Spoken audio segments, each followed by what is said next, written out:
Your Highness, Sheikh Abdullah bin Zayed Al Nahyan, the newly elected chair of OIC and the Foreign Minister of UAE, Your Excellency Dr. A.K. Abdul Momin, Foreign Minister of Bangladesh, Your Excellency Dr. Yusuf bin Ahmed Al Uthaymin, Secretary General of OIC, Excellencies Foreign Ministers of OIC countries, leaders of the delegations, distinguished ladies and gentlemen.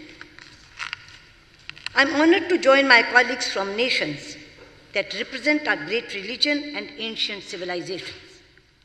I stand here as a representative of a land that has been for ages a fountain of knowledge, a beacon of peace, a source of faiths and traditions, home to many religions, and now one of the major economies of the world.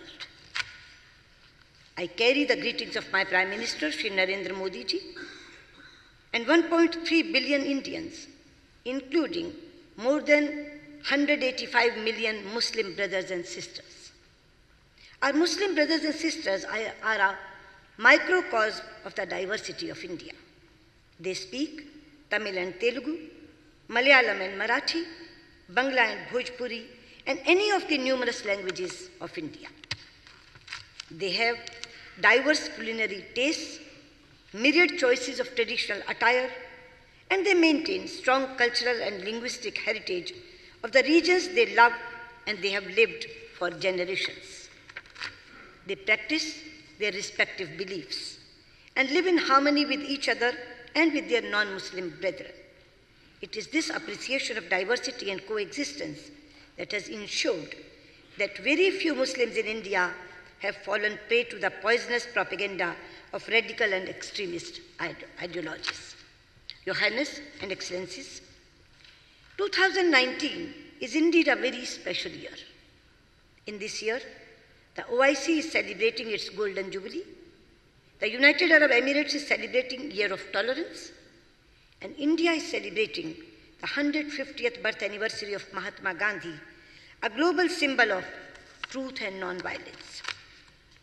It is therefore a matter of pride for me and for India to be invited in this special year to be your guest of honor and to be extended a hand of friendship. I convey my deep appreciation to Foreign Minister, His Highness Sheikh Abdullah bin Zayed, for his sagacious leadership and for his invitation.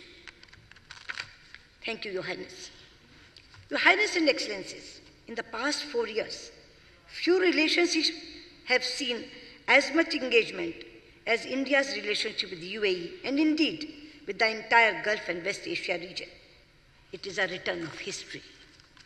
UAE has shown how a nation can power its progress with a grand vision, with the openness of the world, with an embrace of technology, with investment in human resources, and with an environment that nurtures talent and cultures from around the world. We also express our special gratitude to Saudi Arabia, Bangladesh, and other friends for their strong support for hearing India's voice in this forum. Your Highness and Excellencies, the OIC member constitute more than 1/4 of the members of the United Nations and nearly a quarter of the humanity. It is an organization that has a key role in shaping our world. It brings together nations on the foundation of a common faith, but also by a shared desire for a better future for their people. From Southeast Asia to the shores of Latin America, from the steppes of Central Asia to the vast expanse of the African continent, from South Asia to the great arc of West Asia and North Africa, the nations represented here also reflect a magnificent diversity of language and literature, customs and culture, history and heritage. Your Highness, Excellencies, India shares much with you. Many of us have experienced the dark days of colonialism. Many of us saw the light of freedom and the bright ray of hope at the same time. We have stood together in solidarity in our quest for justice, dignity, and equality of all people, regardless of race and religion. We have worked together to fashion global institutions into representative platforms, defined not by the interest of a few, but the voice of all sections of humanity. We have together struggled for a world where access to resources, markets, and opportunities is fair and balanced. And with so many nations here, India has forged deep bonds of friendship and close partnership. Friends, as India's economy has grown and become more integrated with the world, these partnerships have become stronger. We have excellent political ties marked by warmth, respect, and goodwill. With many, we have expanding defense and security cooperation. Our economic engagement is robust and growing rapidly. Our digital partnerships are shaping the course of our future, and our ties have the warm glow of deepening human and cultural links. Nations to our east, Brunei, Indonesia, and Malaysia, are important pillars of India's Act East policy and of our broader engagement in the Indo-Pacific region. In our neighborhood, with Afghanistan, Bangladesh, and Maldives, we have ties forged in our shared struggles and sacrifices, in the immeasurable warmth of our hearts, and in our unwavering commitment to the security and prosperity of our people and region. In Central Asia, where human aspirations linked us across the mightiest mountains since ancient times, we are rebuilding our relationship along new routes of possibilities.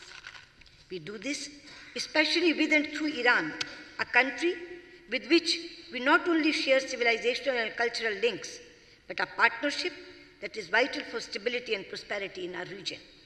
In West Asia, our solidarity with the aspirations of the Palestinian people have remained unwavering. Our international journey was often pursued in close partnership with Egypt. Iraq and India have stood together in our triumphs and trials. We have with great admiration supported Jordan's efforts in strengthening the voices of moderation and building bridges of understanding between faiths. Further to the west, with nations like Tunisia, Morocco, and Algeria, we work for a shared desire for a more inclusive world.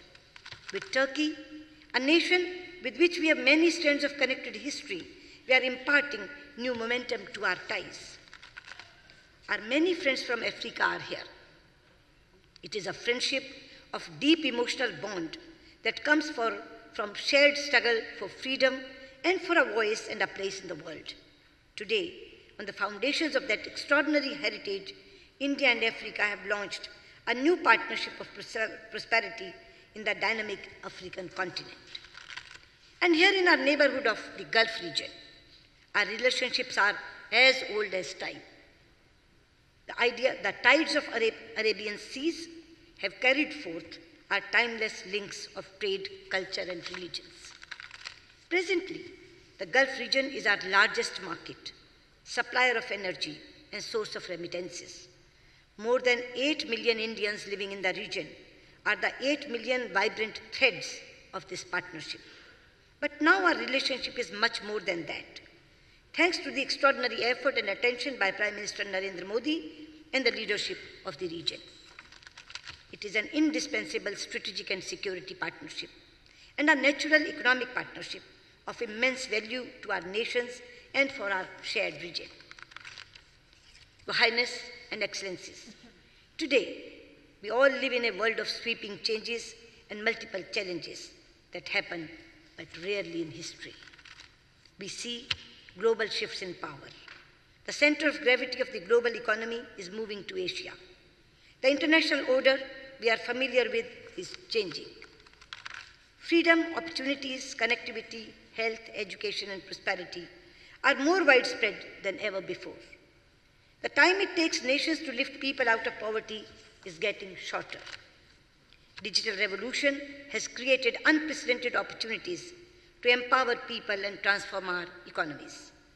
We have affordable and accessible technologies that give us hope for a sustainable energy future. Yet, we also live on the edge of uncertainties. Tensions, turbulence, disputes, violence, dislocation, displacement are also at a high. Conflicts within and between societies are rising. We are also seeing the human and economic costs of climate change. And we are witnessing the terrible daily destruction in senseless terrorist violence. It is destroying lives, destabilizing regions, and putting the world at great peril.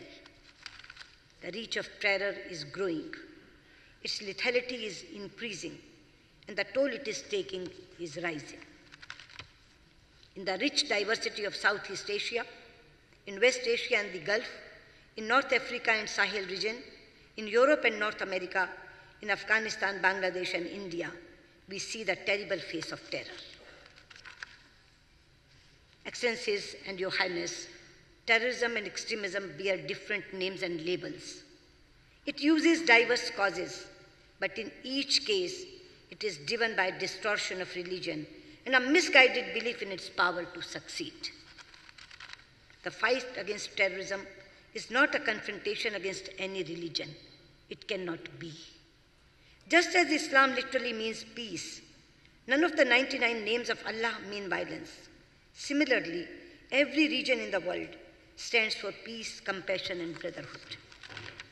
There is a verse in the Holy Quran which says, La ikra fi ad-din. Let there be no compulsion in religion. There is another surah, Al-Hujurat, which says, O mankind, we created you from a single pair of male and female, and made you into nations and tribes, so that you may know one another, not that you may despise one another. Similarly, the same message was given by the founder, Guru of Sikhism, Guru Nanak Dev Ji, when he says, and I quote, Avval Allah noor upaya, kudrat ke sab bande, ek noor te sab jag upjya, kaun pale ko mande. This means, first Allah created light. Then, by His creative power, He made all mortal beings. From that one light, the entire world came into being. So who is good and who is bad? Your Highness and Excellencies, India has always embraced and found it easy to embrace pluralism, since it is embedded in the oldest Sanskrit religious text, the Rig Veda, and I quote, Ekam sadvipra bahuda vadanti, which means, God is one, but learned men describe Him in many ways. Our great philosopher Swami Vivekananda said that this phrase from the Rig Veda has given the theme to all subsequent thoughts to India, and one that will be the theme of the whole world of religions. Your Highness and Excellencies, this is not a clash of civilizations or cultures, but a contest of ideas and ideals. As Prime Minister Shri Narendra Modi has often said, it is a struggle between the values of humanism and the forces of inhumanity. Your Highness and Excellencies, if we want to save the humanity, then we must tell the states who provide shelter and funding to the terrorists to dismantle the infrastructure of the terrorist camps and stop providing funding and shelter to the terror organizations based in that country. At the same time, I would like to say that this menace cannot be fought only through military, intelligence, or diplomatic means. It is also a battle that must be won through the strengths of our values and the real message of religions. This is a task that states, societies, sages, scholars, spiritual leaders, and families must pursue through personal contacts and on social media. And for this, faiths must speak to faiths. Cultures must engage with cultures. Communities must build bridges, not erect walls. The youth must shape the future, not destroy lives. Your Highness and Excellencies, I am particularly pleased to participate in a conference whose theme is a roadmap for prosperity and development. However, I may enter a caveat. The young are not going to be content with only roadmaps. They want roads as well. They also want them to be built fast. It must be our common objective to ensure that we leave them a world that is infinitely better in terms of equitable economic growth and social justice than the one we inherited. That is the mission which has brought us together in Abu Dhabi, a city that has matured into a landmark of Asia and the world. Your Highness and Excellencies, India is the world's third largest economy on purchasing power parity and is the fastest growing one. We are prepared to share our market, resources, opportunities and skills with our partners. We will do what we can within our capacity to ensure that the path to development remains open to all and the global trade regime is open, stable and fair. Your Highness and Excellencies, at 50, Organization of Islamic States is making a new beginning. The choices you make, the directions you set, will have a profound impact on humanity. The OIC has a huge responsibility and a great opportunity to lift humanity to a higher level of peace and prosperity, and to make this planet a better place, not just for your people, but for the rest of the world. And we will work with you to spread the true meaning and mission of all religions, promote respect for and between faiths, counter the language of hate with a message of harmony, advocate moderation over extremism and pluralism over exclusion, inspire youth to the path of service than of destruction, build bridge of understanding and reduce barriers across cultures and religions. Your Highness and Excellencies, the late President of India, Dr. APJ Abdul Kalam, popularly referred to as the People's President, said, and I quote, "Where there is righteousness in the heart, there is beauty in the character. When there is beauty in the character, there is harmony in the home. When there is harmony in the home, there is order in the nation.